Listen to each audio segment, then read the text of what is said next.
I bet you think that in order to have a vegetable garden, you've got to have about a half an acre to an acre out back. This is not true. We're gonna grow vegetables in a container. We've picked out a really attractive stoneware container. We're gonna fill it with soil, and then we're going to start planting. Now, again, as I have mentioned so many times when I talk to you about soil in containers, do not use soil that comes from your garden.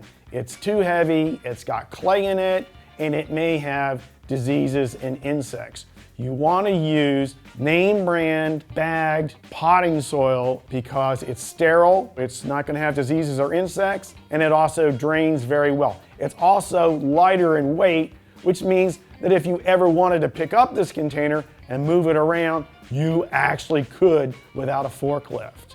One of my favorite vegetables to grow in containers is lettuce because it's just so easy. You can buy the transplants at the garden center. You just pop them out of the flat and you put them in. They grow fast. A lot of people think there's only one kind of lettuce, and that's kind of green, but there's lots of different kinds of leaf lettuces, and we've chosen for this one a beautiful red leaf lettuce called Merlot, and it keeps that color all the time. It's a beautiful thing to add to a salad. For each front corner of the planter, we've put in a little thyme plant, which I just think is so neat because it'll grow over the edge of the container and it smells so good when you rub against it. And then we filled in around the lettuce with both pansies and violas.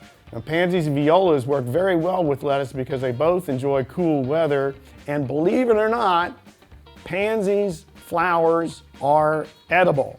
So if you want to pick those off when you're picking a few leaves of lettuce and put in your salad, you can put them in the salad, it'll taste great. And the good thing about leafy vegetables is, unlike others vegetables like tomatoes and eggplants and peppers and squash, you can put this planter in light shade and it will grow just fine. Because this planter is going to last for several months, it's going to need feeding from time to time. You can use any kind of powdered organic slow release fertilizer and just sprinkle that along the top. Or if you want, you can use the water soluble fertilizer, you know, the blue stuff, and about, every week or so, just give it a little bit of that around each plant just to keep that plant actively growing and producing. Now, when you harvest lettuce, what you want to do is pick the outer leaves first, and then after you've done that, the inner leaves will then grow out and replace the ones that you've picked. Now, one thing I gotta warn you about, if you're growing a lettuce container, some critters like lettuce just as much as you do, and if you've got a rabbit, you've got a problem. But just keep this thought in mind. Lettuce is tasty, and so are rabbits.